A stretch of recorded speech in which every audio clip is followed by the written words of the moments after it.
everybody, I'm Sarah and welcome to the Big Blue House Homestead. Today I want to share a recipe with you for my all-time favorite radish recipe. I have tried over the years numerous ways to cook radishes because I will admit I was one of those people that did not know you could cook a radish. I thought they were just for fresh eating.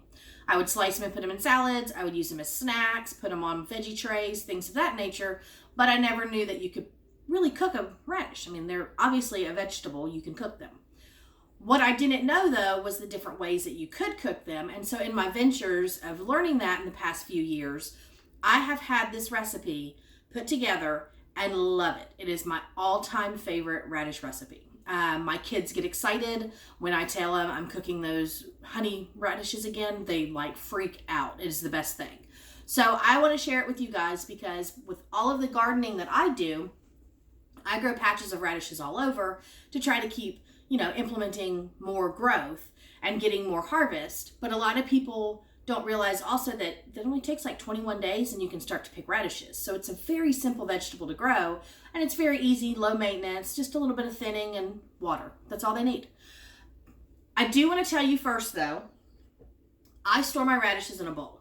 Now ignore the yellow leaves. These are just becoming deficient since I took them out of the soil. But I put them into a bowl of water, and the reason being is because all of that little root system still wants water.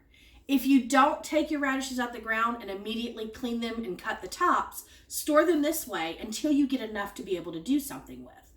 Now, I've had a problem with the ones in my front area. The birds keep pecking them.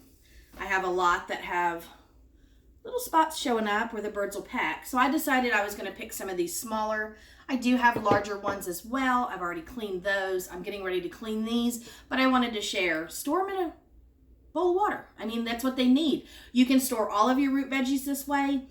They will last a little bit longer, and then when you're ready to cook, they're not wilty and soft and gross. So just wanted to share that as a little garden tip. But what we're going to do today is a very simple recipe. It doesn't involve a whole lot. I have just a few ingredients. We'll talk about that and I'll get these going and we'll start this recipe quick because now that I'm thinking about it, I really want to have this as a side for lunch today. So I want to go ahead and get these made because I love these radishes. So we'll work on all the ingredients and measurements and all of that and we'll start getting them cooked. Okay, so I've started to chop up my radishes already. I've got them cleaned. I do have some store-bought that were still in my fridge and I had to cut off all the dark areas that were starting on them, but I don't like to waste produce, so they're still good on the inside. But what I'm doing is I'm actually quartering the larger ones because I want to try to keep kind of uniform sizings like this so that they all cook evenly. And so the smaller ones I'll just keep as is. They're fine the way they are. And like I said, with the ones that were outside, the birds picked at them, so I cut some spots off. But please eat your ugly veggies. When you grow a garden for the first time and you sit there and you look at the packets of seeds and how beautiful those pictures look, your produce doesn't always come out that way. Don't get discouraged if things are misshapen. You have carrots that are growing feet, legs and feet. Don't get discouraged if your tomatoes are not perfectly round. That's just part of nature. And a lot of times we don't see those things because we've been conditioned to just understand the beauty and what's on the shelves. So when you're looking at your produce, pulling from your gardens or even at the grocery stores, sometimes the most perfect is not always the best because sometimes those weird ones can taste really good as well. So yeah, I'm just going to finish cutting these up. And what I'm working with over here is just a few simple ingredients. I do have my recipe written down because I keep them all back here, all my favorite recipes. That way I don't have to pull out anything else. And a lot of times I have binders full of stuff that I've tried out. And I give myself notes on whether they're good or not. And this one I definitely have put in the favorite jar. So recipe calls for just a few ingredients. What I have here is a clove of garlic. You can use just regular minced garlic. You can mince this on your own, whatever you prefer. I am just going to mince it on my own and not use the press or anything, just because it's here on the cutting board. You need to get yourself some butter. You can use unsalted or salted, but I prefer unsalted because I do low sodium. I've got some really nice balsamic vinegar because that's one of the second main ingredients, because the first is honey. And it's just store-bought honey. I don't own bees, and I don't have a farmer's market in my area to be able to buy from a local farmer or beekeeper. So store-bought's fine. I'm not going to complain, and you guys won't either, because that's probably what you're going to be working with. I've got 1/4 of a cup of just plain water.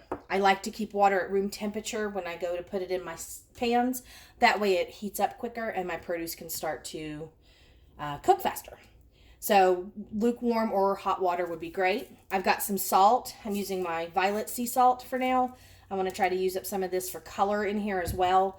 But it's not a whole lot of salt. Any salt you have on hand will be fine. Just don't use like flavored or smoked, because trust me, you just want to have the flavors that you're adding in. With that being said, the last ingredient is seeds.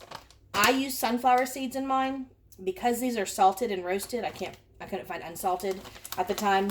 I like the sunflower seeds in there because it gives it a little bit of crunch, but you can add whatever seeds you prefer: sesame, poppy, any of them. Whatever seed that you like to garnish with or eat works fine, but I love it with the sunflower seeds because they're really nice and crunchy. So I've got the radishes all cut, and what I'm going to do is I'm going to add those to my pan. So I've got my pan on hand, and all of these ingredients pretty much go in at the same time. So it makes it a very simple, very simple recipe. And I'm going to throw that in. I use as many radishes as I can get. Anything about 1 pound to 1.5 pounds is fine. I think this might be a little bit over, so I'm going to add just a little extra water, but that's just to help it boil to cook down the radishes. But I'm going to add in my 1/4 of a cup of water, and then I'm going to add just a little extra,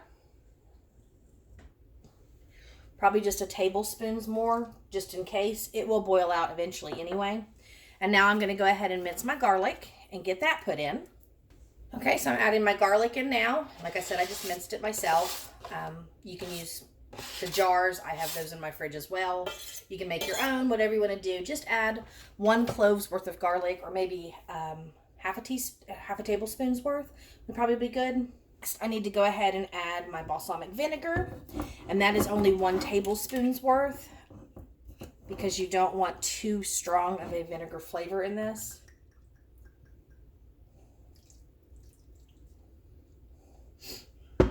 And because I'm getting my honey measured next, I'm not going to clean my tablespoon, because I'm just going to squeeze it in there. And it's all going to go right back in. Oh, let me get my thing. Sorry, I had to get a scraper. I sometimes put oil on my actual tablespoons when I measure honey, but I don't want to waste the vinegar, and I think this will be fine. And so with honey, we're doing 3 tablespoons worth.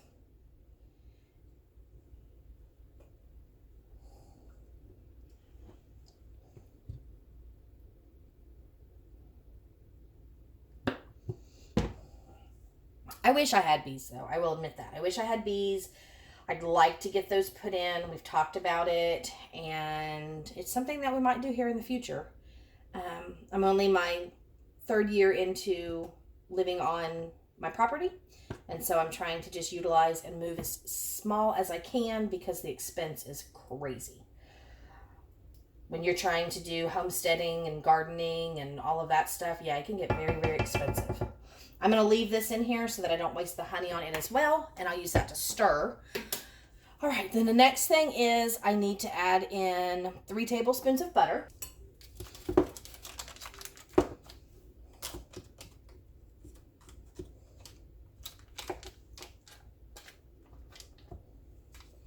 All right, I've got my butter in now, and then we are going to add the salt, which is 1/2 teaspoon. I'm just using it out of a grinder, so I'm just going to salt to taste. If I need to add a little more, I can.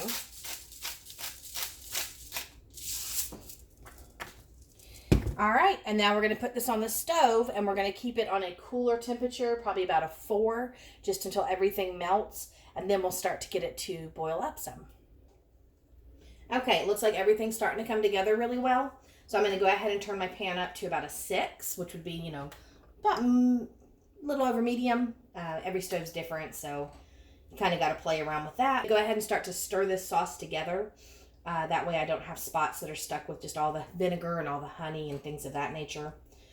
But what you want to do now is get it to start to bubble and cook down all of these radishes till they're soft and tender. And this will become a glaze, and it will thin down and actually come out really kind of sticky and sweet. And that's what we're going for with this.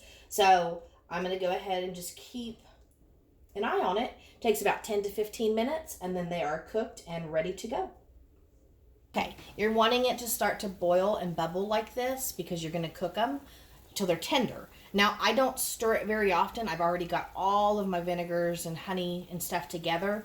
So what I just do is make sure that I go around the edges so things don't burn on the top. And then just maybe a small swipe through it so that they aren't sticking to the bottom. But now's the time for it just to sit and cook and wait for this sauce to start to thicken. And like I said, 10 to 15 minutes and they're ready to go. Okay, it's starting to reduce, and this is where you want to make sure you start to stir it a lot because you don't want it to burn. So just come through as it's reducing and stir, stir, stir.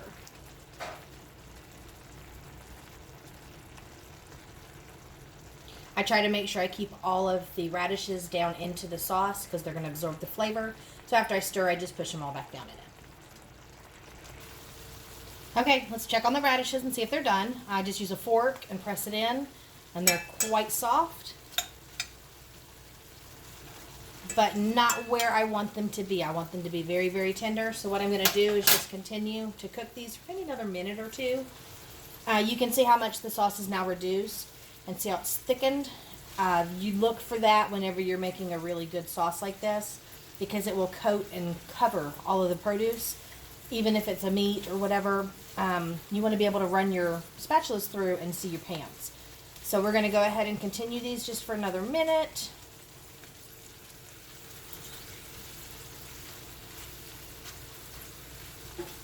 At this point, you can taste it as well. If you need to add more salt to it. Like I said, I do low sodium.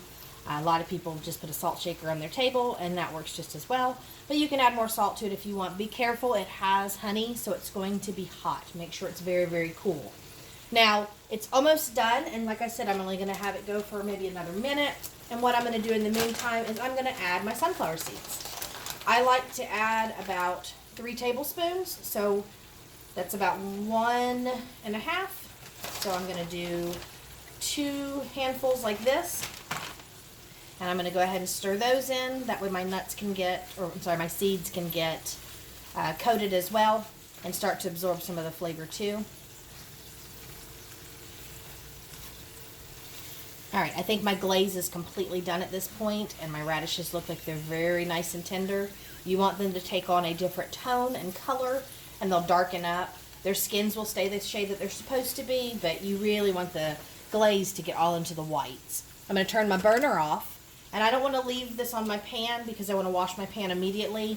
Anytime you cook with anything that's a sugar or honey base, it can be very, very sticky and hard to clean. So I'm going to go ahead and transfer these to a plate, finish them off, and then we'll get my pan in the sink so that I don't have to scrub really hard later. Alright, let's get these onto the plate. Try to scrape down all that sauce that we can because that is the good part. You can use this glaze also with carrots, onions, anything that you want to use as a side. It's going to work really well with. It's almost like a Asian flavor in a way. And I'm going to spread those out a little bit so that they'll cool some. And I'm going to go ahead and get this in the sink. Okay, so now that they're on the plate, I like to just garnish with just a little bit of the fresh sunflower seeds to give a little bit of a different color tone. You can add herbs to this. You can eat them as is, whatever you choose. But these are exactly the way they're supposed to be. Very soft and tender. Nice and coated in this glaze. And they are super, super yummy. I mean, who wouldn't want to eat those? Those look awesome. But like I said, it's my favorite recipe, and I just wanted to share it. Once you try it, you'll understand. Okay, so that was honey glazed balsamic radishes. I have went through this recipe numerous times, and I think I have perfected it the way that it needs to be. There is a lot of people out there that are growing gardens and doing this stuff, and I just want to teach you guys how to eat your produce This is a great side with anything. You can roast a chicken and have these on the side. You can make a grain bowl. I do that a lot, and then just have a small section just for these nice, sweet, yummy radishes. You can also have it with Asian cuisine. I have sometimes just put this on a table at parties or get-togethers with family, like holidays, and stuck toothpicks beside it, because I'm telling you, once you take one bite, it's absolutely worth coming back to over and over and over again. So with that being said, I think those are the most beautiful, yummiest looking glazed radishes ever. And you can see how my sauce got really thick. See how it just sticks and coats on everything? But this is one of those dishes that when people look at it and they go, well, those are radishes, they taste one and go, whoa, those are radishes. And it completely changes your perspective on how you eat radishes. It is an amazing recipe. So I hope you guys like it. If you do, give me a thumbs up. Leave a comment below if you've tried it. Let me know what you think. I encourage you to please do try. I'm telling you, it is awesome. It is amazing, and it is one of those things that I look forward to, and I plant way too many radishes just to be able to do this. So, well, thank you guys for stopping by. I really appreciate it. Please give me a thumbs up if you like what I'm doing, and if you're new to the channel, hit that subscribe button. I try to put up videos daily, sometimes depending on weather, maybe a couple days later, but yeah, I put out as many videos as I can. So yes, please try this recipe and let me know what you think of it. Even if you try it months from now, come back and just comment, say, yay, Sarah, this is awesome. I would love to know what you guys think of it, because it is the best radish recipe I know. So again, thank you for stopping by, and I will see you in the next one. Bye.